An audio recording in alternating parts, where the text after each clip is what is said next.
हाल चाल? सब बढ़िया, एकदम मस्ती में चल रहा है। वाह वाह वाह, क्या बात है। चलिए आज हम लोग ह्यूमन रिप्रोडक्शन,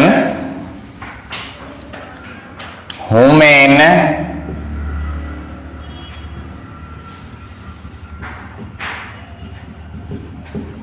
रिप्रोडक्शन 10 आज 10वां लेक्चर होने जा रहा है। इसमें मेनली हम लोग अध्ययन करेंगे फैलोपियन ट्यूब के बारे में, जिसको अभिडक्ट भी कहा जाता है। लेकिन उनसे पहले कुछ पिछले लेक्चर जो था फैलोपियन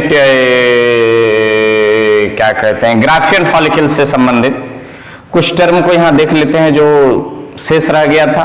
क्योंकि वीडियो की लेंथ अधिक हो गई थी, इसलिए उसको जल्दी जल्दी में काटना पड़ गया। तो 2-4 लाइन यहां पर देखेंगे और कुछ टर्मिनोलॉजी है जिसको समझेंगे।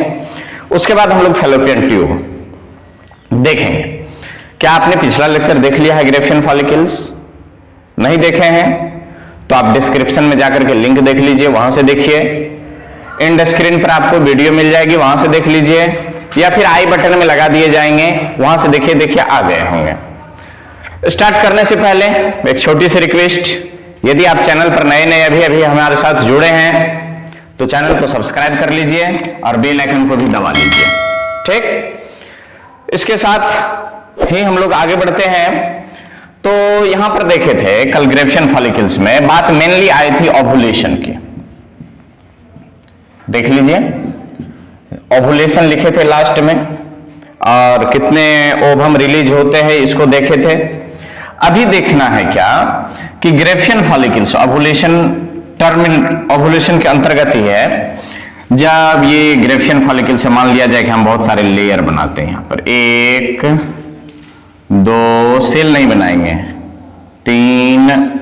अब इसमें एक ओवम ले लेते हैं और यहां पर एक एंट्रम बना लेते हैं, और इस सबको कवर किया हुआ है एक सेल। ऊपर वाला जो था वो थीका एक्सटर्ना, नीचे वाला थीका इंटरना। उसके बाद मेम्ब्रेना ग्रेनुलोसा, मेम्ब्रेना ग्रेनुलोसा। उसके बाद देखे थे corona radiata, corona radiata. Corona radiata के बाद इसके चारों तरफ एक मेम्ब्रेन आया था,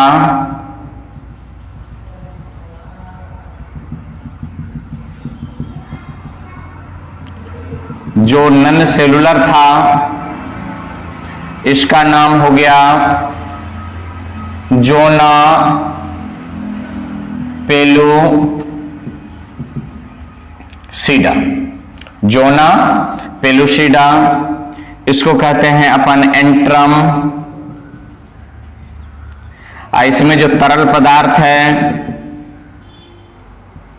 एंट्रम, तरल पदार्थ को लिक्योर फॉलिकुली, ये बात आई थी। जब ओवुलेशन हुआ था तो यहां से क्या हुए थे कि ये ओवम रिलीज हुए थे।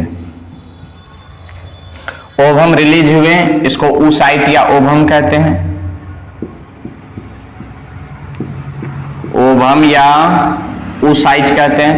ये सारे के सारे स्ट्रक्चर किसके अंतर्गत है? ओवरी के अंतर्गत।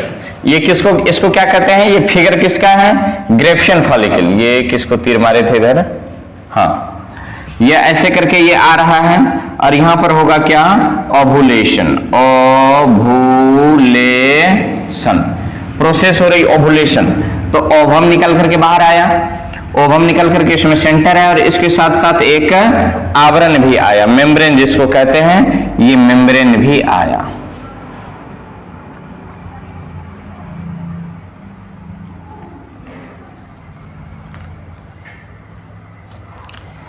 इसके चारों तरफ एक मेम्ब्रेन है। ये ओवम निकल करके आया है बाहर, ये ओवम है।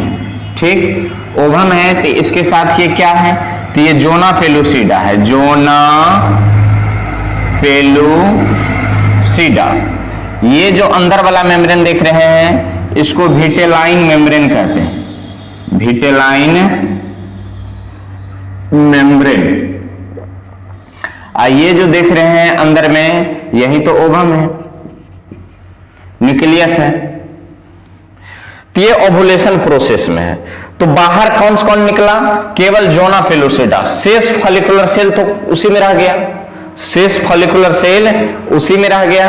तो आइए यहां पर ओवरी में देखते हैं हम लोग। जब ये ओवरी है, ओवरी, और इसमें मान लिया जाए कि ग्रेफियन फॉलिकल है,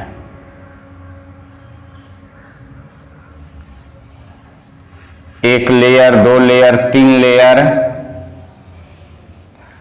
लेयर, उसके बाद बीच में ये छोटा सा ओवम, ये बड़ा सा, नीचे बना लेते हैं ओवम को, ये छोटा सा ओवम, बीच में बड़ा सा एंट्रम, ऐसे में भरा हुआ है लिक्विड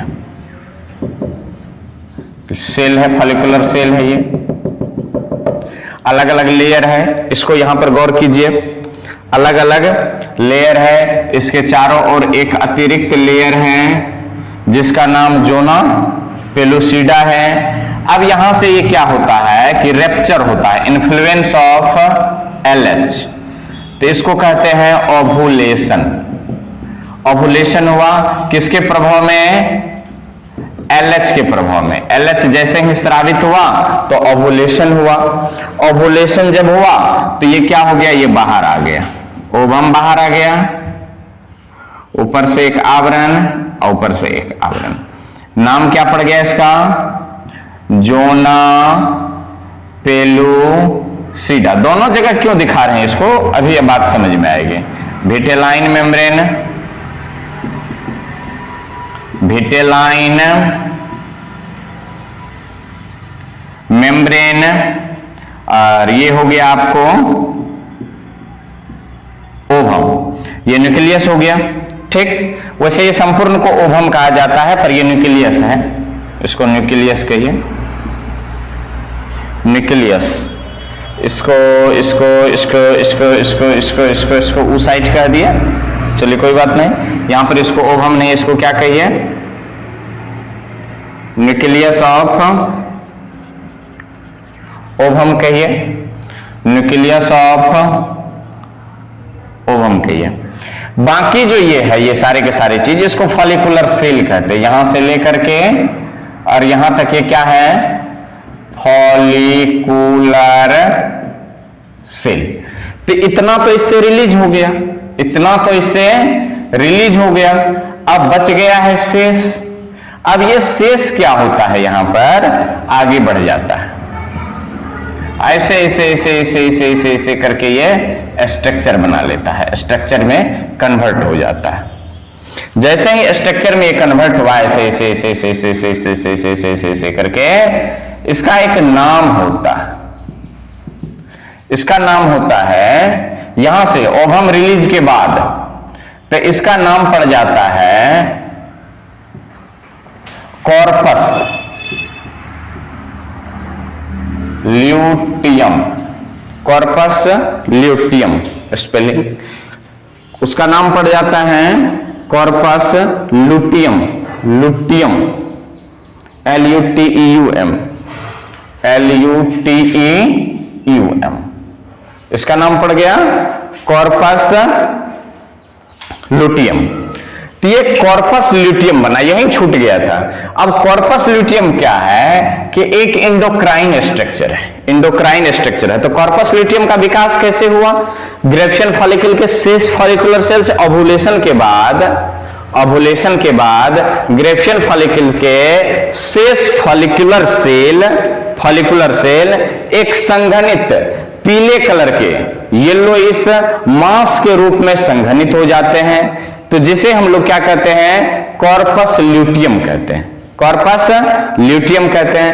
यह कॉर्पस ल्यूटियम एक एंडोक्राइन स्ट्रक्चर है, एक एंडोक्राइन स्ट्रक्चर है जिससे प्रोजेस्टेरोन तथा कुछ मात्रा में एस्ट्रोजेन स्रावित होता है। तो ये कहानी थी बची हुई, ये कहानी बची हुई थी। यदि आप चाहें तो इसका स्क्रीनशॉट ले लीजिए। ये आपको हम ग्रेफियन फॉलिकल दिखाए हैं, कंडीशन ओवुलेशन के बारे में बता रहे हैं। ओवुलेशन होता है किसके इन्फ्लुएंस में? एलएच के इन्फ्लुएंस में। और यहां से ये तो ओवम निकल गया, अब बाकी चीज किस में रह जाता है? ओवरी में ही रह जाता है। तो यदि इसी को कॉर्पस ल्यूटियम के बारे में लिखना था कि कॉर्पस ल्यूटियम का निर्माण कैसे हुआ, कॉर्पस ल्यूटियम करता क्या है, और वगैरह वगैरह वगैरह वगैरह, तो आप चाहें तो इसका स्क्रीनशॉट ले लीजिए। 1 2 3 4 5 6 7 8 9 10। तो यहां पर की ये कहानी आपको समझ में आई, और यहां से कहानी यहां से जो कहानी शुरू होगी, जैसे ही ओवरी से ओवम बाहर निकला तो यहां से कहानी शुरू हो जाती है फैलोपियन ट्यूब की। तो फैलोपियन ट्यूब यहीं से प्रारंभ करेंगे, लेकिन इसको जरा जान लेते हैं। कॉर्पस ल्यूटियम को मिटा दें, तो चलिए मिटा दिया जाए इनको। इनको जब मिटा दिए तब इसको क्या किया जाए? लिखा जाए। तो भाषा में कैसे लिख सकते हैं?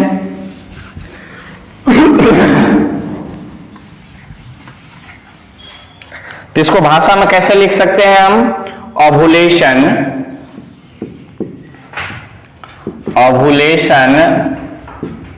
के बाद ओवम या oocyte, ओवुलेशन के बाद ओवम या oocyte जोना पेलुसिडा के साथ ओवरी के सरफेस पर आ जाता है,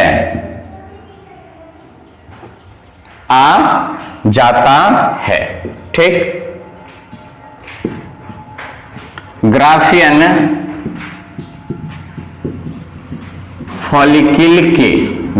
फॉलिकल के शेष फॉलिकुलर सेल, ग्रेफियन फॉलिकल के शेष फॉलिकुलर सेल ओवरी में, यहां पर लिखना पड़ेगा, ओवुलेशन के बाद, यहां से पहले ओवुलेशन के बाद ग्रेफियन फॉलिकल के शेष फॉलिकुलर सेल ओवरी में एक संघनित येलोइश स्ट्रक्चर का निर्माण करता है, जिसे कॉर्पस ल्यूटियम कहते हैं। ओवुलेशन के बाद ग्रेफियन फॉलिकल के शेष फॉलिकुलर सेल ओवरी में एक संघनित येलोइश स्ट्रक्चर का निर्माण करता है, जिसे कॉर्पस ल्यूटियम कहते हैं।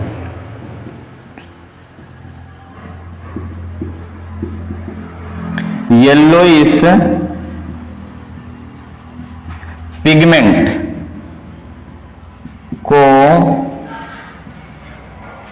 ल्यूटीन कहते हैं। ये जो येलो कलर का होता है, माने पीले रंग का होता है, एक वर्णक के कारण होता है, और वर्णक का अंग्रेजी पिगमेंट होता है। वर्णक क्या होता है कि जैसे कि आपका रक्त का रंग लाल होता है, आपके रक्त का रंग लाल होता है, तो लाल किसके वजह से होता है? तो हीमोग्लोबिन के। तो रेड पिगमेंट जो है वो हीमोग्लोबिन है। ठीक उसी प्रकार पत्ती के रंग हरी होती है तो क्लोरोफिल के कारण, तो वहां पर ग्रीन पिगमेंट जो है वो क्या है? क्लोरोफिल है। ठीक उसी प्रकार यहां पर जो कॉर्पस ल्यूटियम का येलोइश पिगमेंट है उसको ल्यूटीन कहा जाता है। ठीक। अब कॉर्पस ल्यूटियम के बारे में देखिए। कॉर्पस ल्यूटियम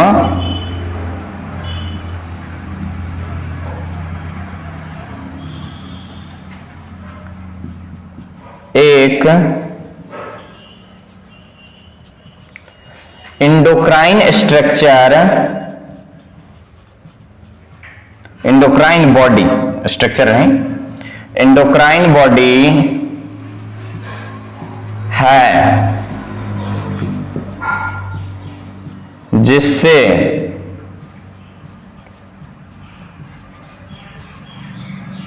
प्रोजेस्टेरॉन तथा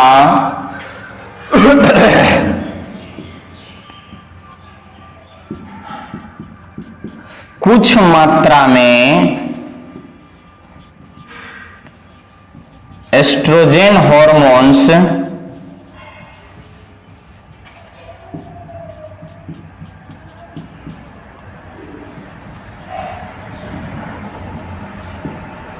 स्रावित होता है। ये बातें रह गई थी, नहीं, वेरी वेरी इंपॉर्टेंट। तब यहां से ये फंक्शन भी कह सकते हैं। कॉर्पस ल्यूटियम क्या है? एंडोक्राइन स्ट्रक्चर है जो क्या करता है? प्रोजेस्टेरॉन सिक्रीट करता है, स्रावित करता है, कुछ मात्रा में एस्ट्रोजन भी स्रावित करता है। अब प्रोजेस्टेरॉन और एस्ट्रोजन करता क्या है? नहीं, तो इसको एक बार नोट कर लीजिए, ऊपर से लिखेंगे, फटाक से नोट कर लीजिए। 1 2 3 4, समझने में कोई दिक्कत नहीं होनी चाहिए। जो पहले समझाएं उसी को भाषा के रूप में तब्दील किए हैं। 1 2 3 4 5 6 7 8 9 10। चलिए मिटा दें इनको, तो चलो मिटा दिया जाए।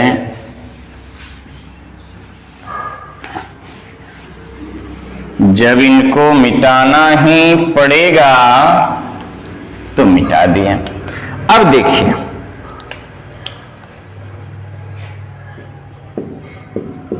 कॉर्पस ल्यूटियम से स्रावित होने वाले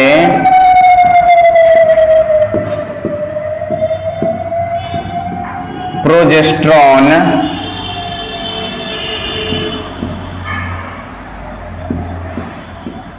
फर्टिलाइजेशन हो गया, मान करके चलते हैं ऐसा। जायगोट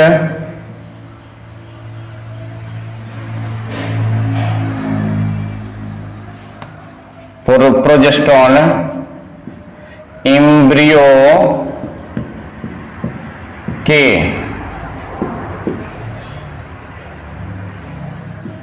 प्रत्यारोपण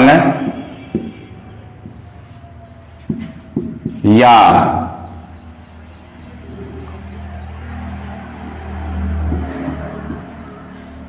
संपूर्ण गर्भाधान काल तक भरण पोषण करता है। कॉर्पस ल्यूटियम से स्रावित होने वाले प्रोजेस्टेरॉन एम्ब्रियो के प्रत्यारोपण। प्रत्यारोपण क्या होता है कि मां के गर्भ में जब जायगोट बनता है, आगे समझाएंगे, जब जायगोट बनता है तो जायगोट क्या होता है कि यूट्रस के बॉडी से जुड़ जाता है।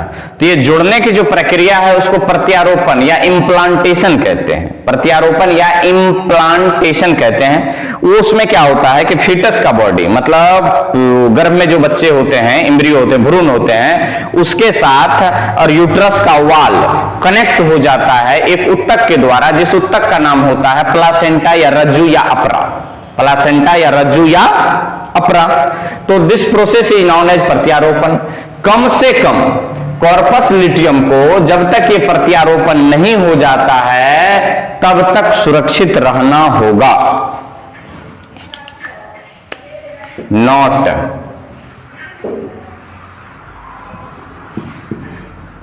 कॉर्पस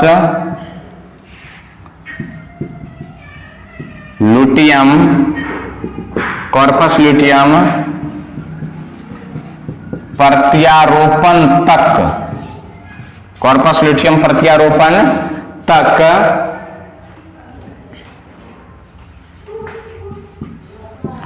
एम्ब्रियो के लिए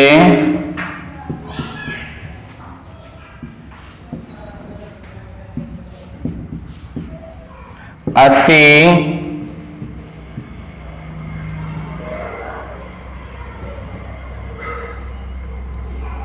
अति आवश्यक प्रत्यारोपण एवं प्लासेंटा के परिपक्वता तक। कॉर्पस लुटियम प्रत्यारोपण एवं प्लासेंटा के परिपक्वता तक इंद्रियों के लिए अति आवश्यक है। अब यहां से एक बात आती है निकल करके कि कॉर्पस लुटियम इंद्रियों के लिए क्यों आवश्यक है।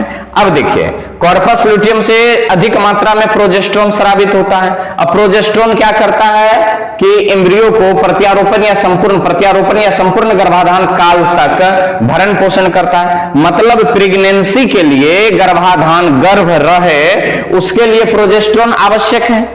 प्रोजेस्टेरोन आवश्यक है और प्रोजेस्टेरोन कहीं से मिल नहीं रही है। प्रोजेस्टेरोन कहीं से मिल नहीं रही। प्रोजेस्टेरोन स्रावित कौन करता है? तो कॉर्पस लुटियम। कॉर्पस लुटियम ही नहीं, आगे चल करके जब प्लासेंटा मजबूत हो जाता है तो प्लासेंटा से भी कॉर्पस प्रोजेस्टेरोन स्रावित होता है। तो गर्भाधान ठहरे, गर्भ रह जाए, प्रेगनेंसी हो, इसके लिए प्रोजेस्टेरोन आवश्यक है। अब प्रोजेस्टेरोन स्रावित करने वाले तंत्र कौन है? तो कॉर्पस लुटियम। इसलिए कॉर्पस लुटियम को कम से कम प्रत्यारोपण एवं प्लासेंटा परिपक्व हो जाने तक, ये बात क्यों कह रहे हैं? इसलिए कि प्लासेंटा जब परिपक्व हो जाता है, अपरा या रज्जु जब परिपक्व हो जाता है तो इस अपरा से भी क्या होता है? प्रोजेस्टेरोन स्रावित होता है।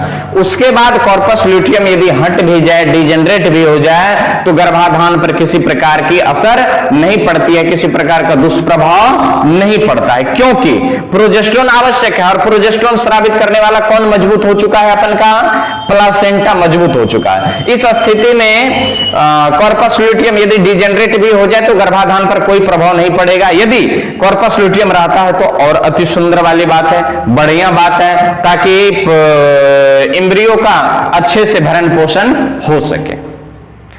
तो कम से कम यदि कॉर्पस लुटियम हटाने की बात किया जाए तो कब हटाइए? जब प्लासेंटा परिपक्व हो जाए तब कॉर्पस लुटियम को हटा भी दिया जाए तो किसी प्रकार की दिक्कत नहीं होगी। लेकिन प्रत्यारोपण हुआ, प्लासेंटा अभी मैच्योर हुआ ही नहीं, प्लासेंटा मैच्योर हुआ ही नहीं और कॉर्पस लुटियम डिजेनरेट हो गया, सड़ गल गया, तो उस स्थिति में क्या होगा? उस स्थिति में गर्भ समाप्त हो जाएगी। धीरे धीरे ये इंद्रियो क्या होने लगेगा? सड़ने लगेगा, विघटन, माना डेथ कर जाएगा, मर जाएगा। आई बात समझ में? तो ये आवश्यकता आपसे पूछता है क्या कि कॉर्पस लुटियम के 2 कार्य लिखिए। कॉर्पस लुटियम के 2 कार्य लिखिए। तो यह क्या करता है? प्रोजेस्टेरोन तथा एस्ट्रोजन स्रावित करता है, पहला नंबर। दूसरा नंबर, प्रत्यारोपण या प्लासेंटा परिपक्व हो जाने तक एम्ब्रियो का क्या करता है? भरण पोषण करता है। एक बार इसको लिख लीजिए, उसको लिख दे रहे हैं। 1 2 3 4 5 6 7 8 9 10। चलिए मिटा दें, ले लिए? हाँ, हले उजू।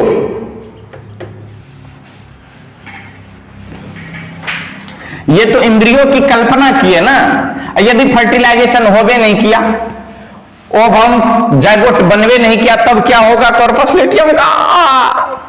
तो पहले कार्य लिख लेते हैं, तब यदि में चलेंगे। कार्य किसका? Corpus corpus luteum. Corpus luteum का कार्य नंबर 1, यह काफी मात्रा में प्रोजेस्टेरोन स्रावित करता है। प्रोजेस्टेरोन क्या है? हार्मोन है, स्रावित करता है। दूसरा नंबर क्या है? दूसरा नंबर क्या है? दूसरा नंबर, यह थोड़ी मात्रा में एस्ट्रोजन, एस्ट्रोजन का फंक्शन आगे मेंस्ट्रुअल साइकिल में बताएंगे। एस्ट्रोजन भी स्रावित करता है। तीसरा नंबर, यह एम्ब्रियो जायगोट कहिए, जायगोट को प्रत्यारोपण एवं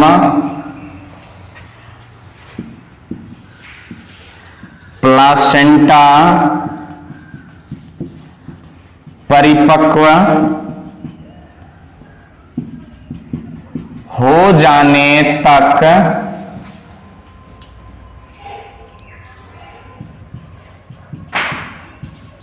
सुरक्षित रखता है। जब प्लासेंटा परिपक्व हो गया तो प्लासेंटा से भी प्रोजेस्टेरोन आएगा, उसके बाद कॉर्पस लुटियम यदि विघटन भी हो जाए तो कोई प्रभाव पड़ने वाला में से नहीं है। वाह वाह वाह, समझ में आ रहा है कि नहीं आ रहा है? आप लोग कमेंट करके बताते नहीं है कि समझते हैं कि नहीं समझते हैं, समझ में आया नहीं आया। अरे बताइए, कुछ तो रिप्लाई दीजिए, बताइए।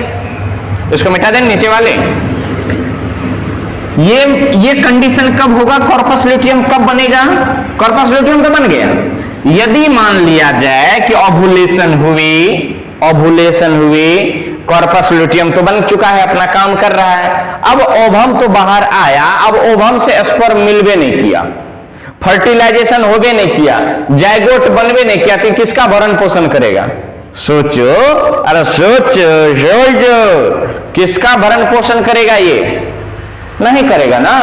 तो फटाक से इनको एक बार आप नोट कीजिए ना, आगे लिख लेते हैं ना फटाक से।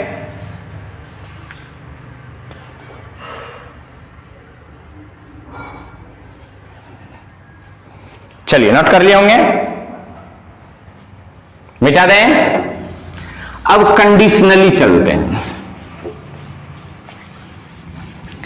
कंडीशनली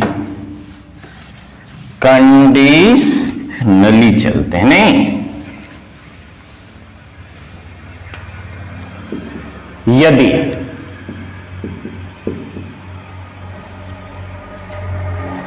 नोट में लिखो ना, ओवुलेशन के बाद यदि फर्टिलाइजेशन नहीं होता है तो जायगोट का विकास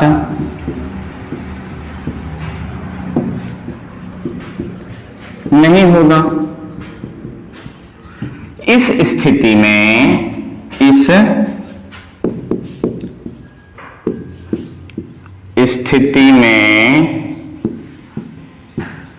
कॉर्पस ल्यूटियम डीजेनरेट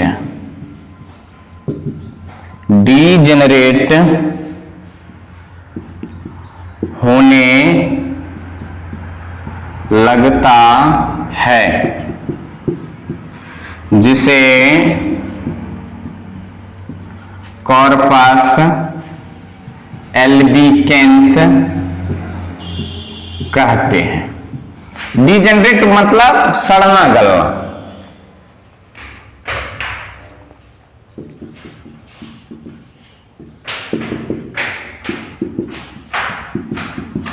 फर्टिलाइजेशन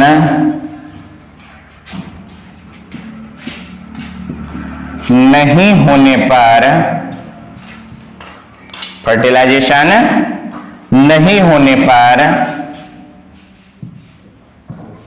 मृत ओवम, फर्टिलाइजेशन नहीं होगा तो ये तो मर ही जाएगा। मृत ओवम तथा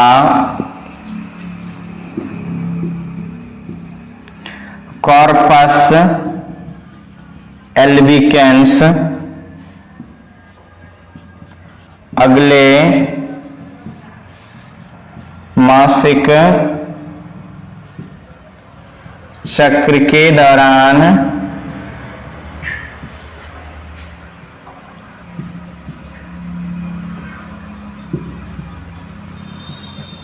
भेजाना के रास्ते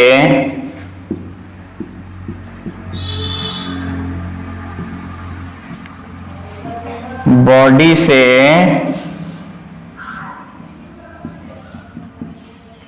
बाहर निकल जाता है, बाहर निकल जाता है। कंडीशनली ओवुलेशन के बाद यदि फर्टिलाइजेशन नहीं होता है, नहीं होता है, तो जायगोट का विकास नहीं होगा, जायगोट का विकास होगा ही नहीं। जब जायगोट का विकास नहीं होगा तो प्रोजेस्टेरोन भरण पोषण करेगा किसका? करेगा किसी का? अरे नहीं ना करेगा, समझ रहे ना? अरे का मुन्ना, तो नहीं करेगा, नहीं होगा, इस स्थिति में विकास नहीं होगा। इस स्थिति में, अब स्थिति सही है गलत है गुरुजी तो कहे थे, स्थिति में कॉर्पस ल्यूटियम डीजेनरेट होने लगता है। डीजेनरेट मतलब सड़ने गलने लगता है, ये किसी काम का नहीं रह जाता है, डीजेनरेट होने लगता है। जैसे आपके घर में, आपके घर में, आपके घर में, आपके घर में, आपके घर में, आपके घर में, आपके घर में, आपके घर में मान लिया जाए आम है, अब वो सड़ने लगा, पक गया और खाया नहीं, उपयोग में नहीं लाया, तो क्या होगा? वो खत्म होने लगेगा, खत्म होने लगेगा। That means degeneration of mango. तो डीजेनरेट होने लगता है, इसको क्या कहते हैं? कॉर्पस एल्ब्यूकेंस कहते हैं, कॉर्पस एल्ब्यूकेंस कहते हैं। फर्टिलाइजेशन नहीं होने पर मृत ओवम तथा कॉर्पस एल्ब्यूकेंस अगले मासिक चक्र के दौरान, अगले मासिक चक्र के दौरान वेजाइना के रास्ते बॉडी से बाहर निकल जाता है। यहां पर कॉर्पस ल्यूटियम की कहानी क्या हो रही है? थोड़ी बहुत आरामदायक होता है न, तो आप इसको एक बार नोट कीजिए, फटाक से इसको नोट कर लीजिए, नोट करने में कोई कसर नहीं कीजिए।